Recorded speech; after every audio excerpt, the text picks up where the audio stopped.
right, the signing into law of the 2020 budget by President Muhammadu Buhari seemed to have put to rest the yearnings of all Nigerians for a return to the January-December fiscal year budget. Now, this will be the first time since the return of democracy in 1999 that a budget will be signed before the budget year.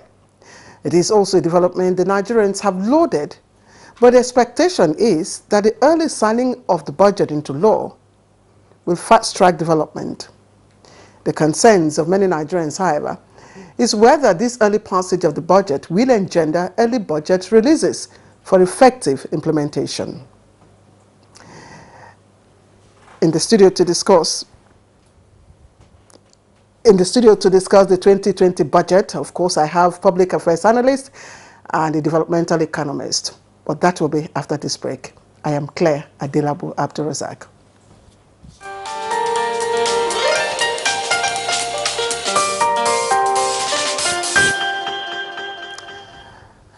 Welcome back. This is Nigeria Today. I have right with me a public affairs analyst, Mike Utaha. I've always had this issue with your name, Mike Utaha. Emeka says it's not in the Constitution. All right. And development economist Emeka Okengwu. Thank you very much for pleasure to have me here. We talked earlier on just before we came on air. I said the music now is that we now have a budget for the first time since the return of democracy, a January to December budget year. Well, what music is that? Well, let me not miss out on also having the privilege and honor of congratulating our president on his birthday. Happy birthday, Mr. President. It's also a very remarkable year. 7 is a very remarkable number, and he's got 2 of the 7s against his name. Age gracefully, our dear father of a nation. It's like you said, this is the first time in a very long while, because remember that by our laws, we run what you call the 12-month calendar, budgeting period. So what we've done all these years is to be able to now reenact the laws, or what you call, moving the goalposts in the middle of the game.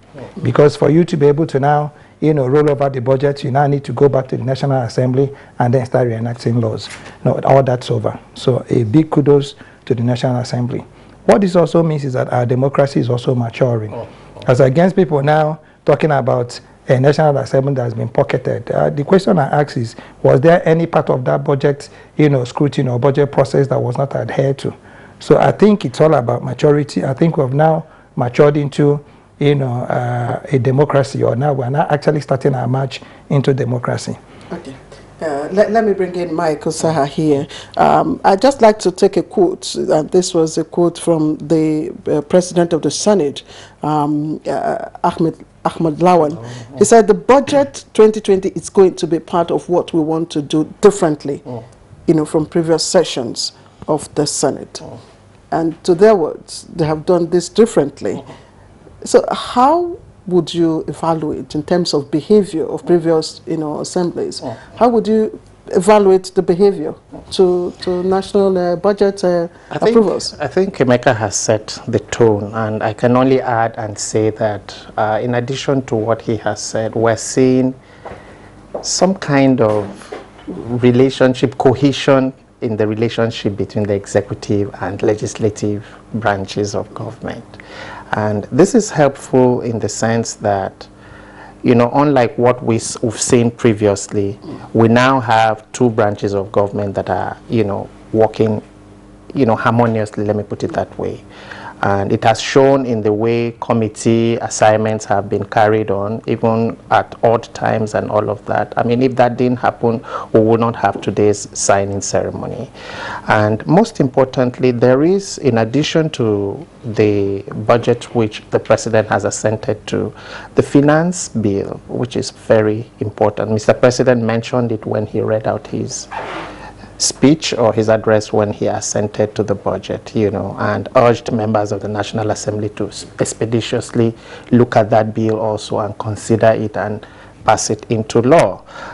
This too, I hope, like you said in your opening remarks, will facilitate, development in our country, Nigeria, what Nigerians are yearning for. We've seen the passage of the budget. We're returning to a January-December budget period, but most importantly, are we going to have timely releases, you know, to ministries, departments, and agencies so that they're able to carry out what is contained in the budget? Yeah. Now, if we look at what the ninth National Assembly has done, that's both the House of Representatives and the Senate, and you look at the provisions of the Fiscal Responsibility Act, of course, which provides that you must submit, you know, the medium-term expenditure framework and the FSP, you know, I think several months just before the financial year. Do we see a compliance of that, or is this just the magnanimity or cooperation of the National Assembly members, Dr. Well, what's your medium-term expenditure? It's actually part of your budget. The medium-term expenditure framework is actually what sets the tone for your budget. Okay, it's actually your financing plan. Okay, just like you mentioned, also the financing. So these are all instruments of you being able to have a budget. And so, but the earlier you have it, the better for. Yeah, remember also that the MTEF is also a 3-year. It's not a yearly. Yeah. It's not a year to year. It's a year to year on a 3 year cycle. Okay, so it's all about. I think what has happened here is that Nigerians are actually. It's like when you do the right thing and people are saying, is it this easy? Okay, when you now have a National Assembly, like my brother Mike has said, has actually committed to the yearnings of the citizenry. Because remember that what the budget is supposed to be doing is to support those, programs and policies that actually now create that enabling environment for the private sector to be able to thrive. Okay? And remember that it is not all this whole budget that is going to be going into what you might call your infrastructure development programs. A lot of it is going to be going into your recurrent.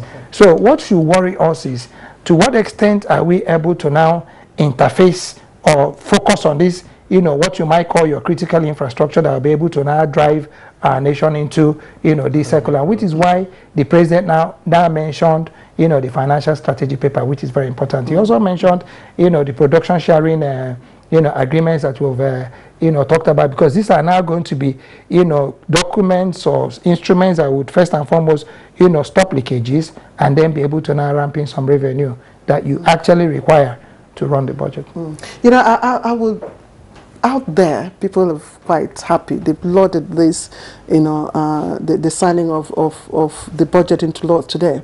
But another thing is that it is expected that this will probably usher in, more and effective developmental projects. Is that what it is?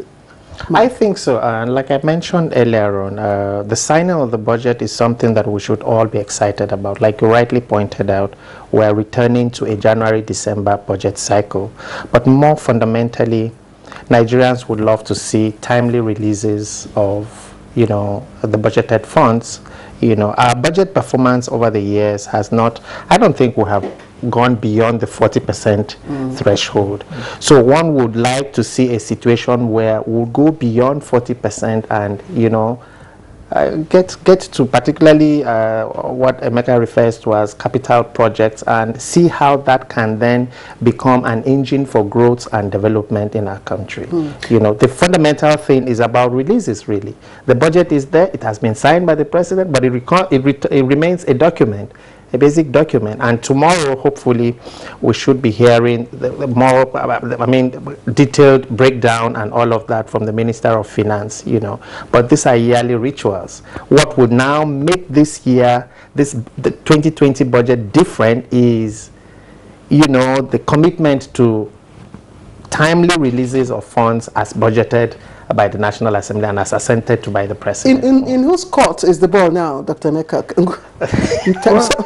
It's in everybody's court now, because you see, you first remember that we're talking about revenue, so people must pay their taxes. Okay, like I told a friend of mine who says, "Oh, I say you only remember, when you get into a pothole. You truly don't remember you're driving on a road until you get into a bad patch." And 80% of the times you find out that this bad patch, or from a 200, 300 kilometer road, you might just be doing a maximum of 20, 30, kilometers. But these things can be maintained if we're not paying our taxes. Again, too, I think it's also important that we as Nigerians now also say to the Senate or to the National Assembly, please, remembering that it is better, it's more encouraged for you to be able to get, a lot of your funding for your capital from external sources. And this is where this external borrowing comes in. You know, for me, the greatest New Year gift that they can give to Nigeria is to be able to approve that external borrowing plan, so that you now start from January, and every instrument that the president needs to run with, remembering that, you know, all that money is going to be committed to capital projects. You know, if you put in all that money into capital projects and you're supporting it with about the 40% that the budget is going to be providing, you're actually going to be seeing a spike in activities, you know, in infrastructure development. And truly, trust me on this, we're not going anywhere without infrastructure. But why do we have issues with budget releases to the extent that we're yet to, you know, scale over 40%? Well, I mean, it's also about the volume of funds that are available to the government at a particular time. Okay. So in addition to what Emeka proposes, I would say we also require an atmosphere that is conducive to timely releases. Almost 80 or 90% of the revenue of this country comes from a particular source. And if we do not have a peaceful, conducive environment to generate revenue from this source, then it becomes a bit problematic. So this is also important. That's, I mean, in response to the question, in whose court is the ball now? I mean, it's in virtually everybody's court.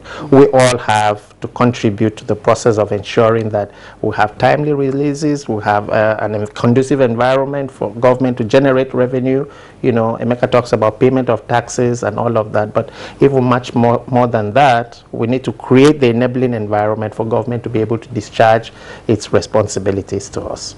Okay, I just like to ask one more question. I'm sure we have, you know, reactions from Nigerians out in the industry. We understand that some states, or most states, are yet to also, you know, present their own budget. Now, what effect might that have, you know, to the general of this January to December, you know, fiscal year? It's actually a very big challenge, you know, because you see, when you talk about the exclusive and the concurrent list, a lot of people, you know, place the whole burden at the table of the federal government. And a lot of us, you know, fail to realize that a lot of our money, just less than 2% of everything, you know, the federal government is ahead with just less than 2%. And then it's just not even the states, you know, approving their budgets to be able to run in sync with what the federal government is doing. It's also very important that those projects at the state level also run pari passu, okay, to the demands of what the federal government has presented, especially in those key areas, you know, of social investments. Okay, and what are these key areas, or key areas that can now begin to now help you build what you call your demand-driven infrastructure, right? The agriculture sector, your extractive industries, okay, mining, et al. Now, when you don't have states, and this is where I think the government might need, and this is where this, you know, financial strategy paper might come into being, and this is where you also cannot deepen even your production sharing, you know, contracts if it works out. You must be able to have that synergy, that point where, you know, states, the subnationals must be able to now, you know, align with the expectations, okay, of the national budgeting for two reasons. Reason number one is that the federal government owns little or no land. Okay? Second reason is that everybody, you know, who lives in Nigeria, including the president himself, lives in a local government area. He lives in Amak. So the local government areas must become that point of takeoff, meaning that in planning whatever budget you're planning, in planning whatever infrastructure you're planning, in planning whatever program you're planning it on three basic, you know, frontiers. One, your human capital. Two, your natural resources. And three, your technologies. The moment you align these two, that's the difference between poor and rich states. Okay, just a quick one before we go and break, Mike. Is this sustainable, January to December? I think it is. I mean, with today's signing ceremony, it's clear that this is doable and this is sustainable. The president has already pointed out that by September of next year, because he will be willing. This was achieved on the platter of cooperation. Exactly. There's no legislation to it. But you see, there's something that we're not even talking about here. You know, nobody's talking about padding. I mean, for the first time, you don't see the president saying, no, I don't agree with these figures. So there's a lot we're supposed to be excited about. Okay, okay, Emeka and Mike, we'll come back. You've talked about figures. We'll come back to look at some of the issues involving figures after this break. This is Nigeria Today, and of course I have my guest, Mike Usaha and Dr. Emeka Okemgo. We'll be right back.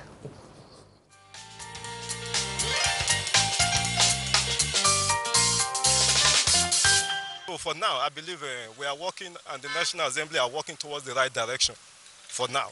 And I know that this budget 2020 is going to bring about development to the economy of the nation. It's a welcome development for the nation and the Nigeria at large, because with this speedy passage, I think next year we are very hopeful and optimistic. Things will be better, more than even the present situation we have now. Commended the National Assembly, especially the Senate. We commended the President for assenting the bill, and we do hope so. The budget all Nigerians will benefit with the budget. It's not just signing the budget, it's also implementation. Implementation of the budget is even the most important aspect of it. That's the only way the common citizen will feel it, will know the effects.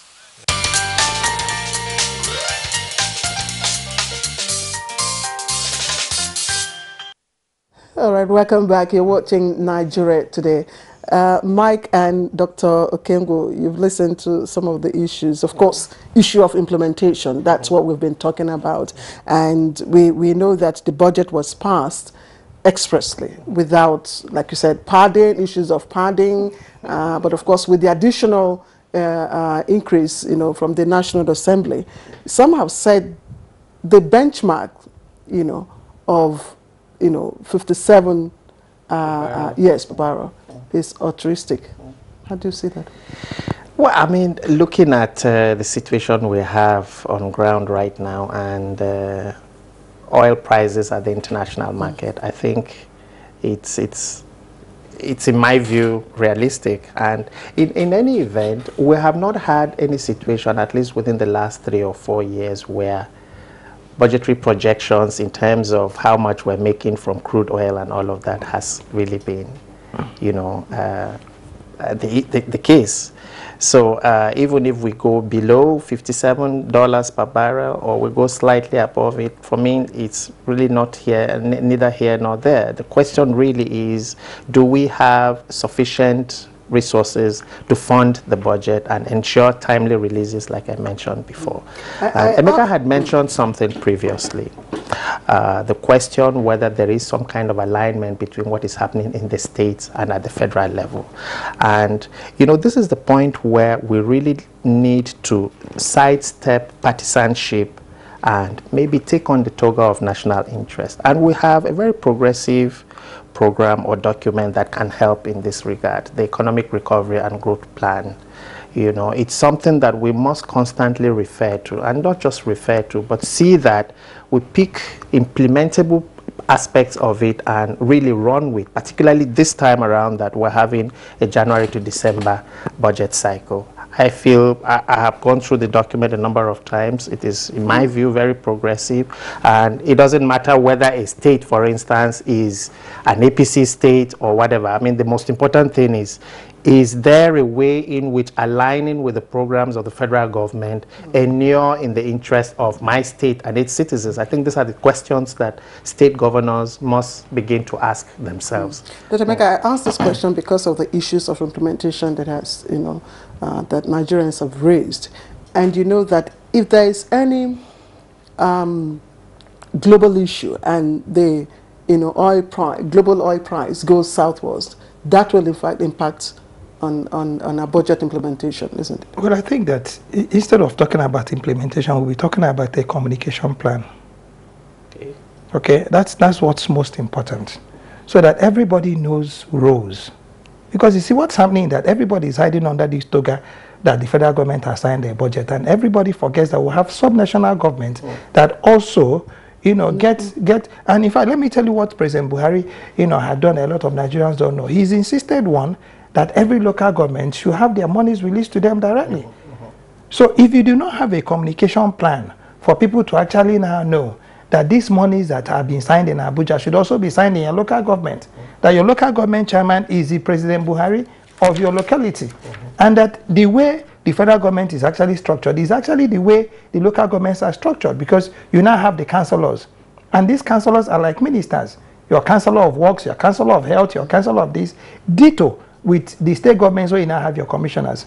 Now, so when you're talking about implementation, remember that budgeting is supposed to be about the people. And remember that, you know, your per capita income, in fact, your budget is actually calculated against your population. So what that means is that every citizen has a right to say, this share of my money, how have you invested it for it to benefit me? Okay? Now, how do you do this? This is now where you now bring in what you call your social infrastructure. And what are these social infrastructure or critical infrastructure? Depending. The same infrastructure that can be social for us can be critical for some other person.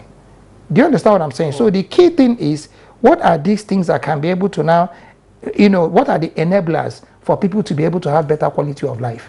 This is how your implementation program can begin to run. And I'll tell you how President Buhari has solved this problem. My director just telling me, okay. I need to pause you for a while and ask another question so that we can allow Mike to speak. Now, if we look at, I'm trying to put my questions right. If we look at the deficit, the recurrent expenditure, which is slightly over 4 trillion naira, and then the capital expenditure is about 2 trillion naira. Government is also seeking, you know, to get some external borrowing.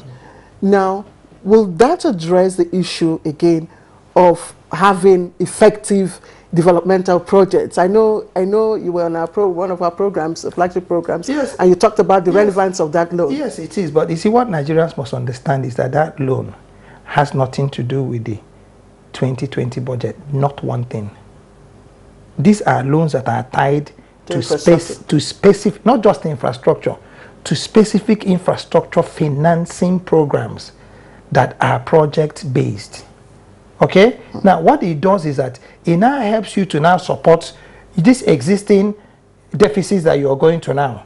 So that instead of now having these 2 trillion deficits that you're going to be looking for money to be able to borrow, you actually now have a project that can be able to now cover that deficit, where you are now trying to now do your budget balancing. So it's important that people understand that the external borrowing, and that is why I'm imploring the National Assembly to please also give us that New Year present by approving that external borrowing, because that way government will no longer have any reasons. And I'll tell you why citizens can participate. There is what they call the government open treasury, you know, portal. Anything that is above 5 million now, you will need to get everybody to know what it is you did with it. Mike, how might this affect in terms of oversight and planning? How will this January to December fiscal year, you know, budget calendar? Well, I mean, the National Assembly, in my view, has already shown a commitment to, you know, delivery on their mandate as legislators. And with what has happened now, one expects that they will step up their oversight responsibilities, involve other stakeholders if they need to, you know, people who are experts in certain areas and all of that. All right. Yeah. All right. Mike, thank you very much. Dr. Meka Okengwu, thank you. My pleasure. And that's it Good for to see you today again. on Nigeria Today. We want to thank our guests for, of course, joining us, the Public Affairs Analyst Mike Osaha and Development Economist Dr. Emeka Okengwu. We also want to thank you for keeping a date with us. As always, Nigeria Today airs every Wednesday at 7:30 in the evening. You can also catch this and other episodes on our YouTube address, www.youtube.com/NTA News 24 Hub. From me and the production crew, bye-bye.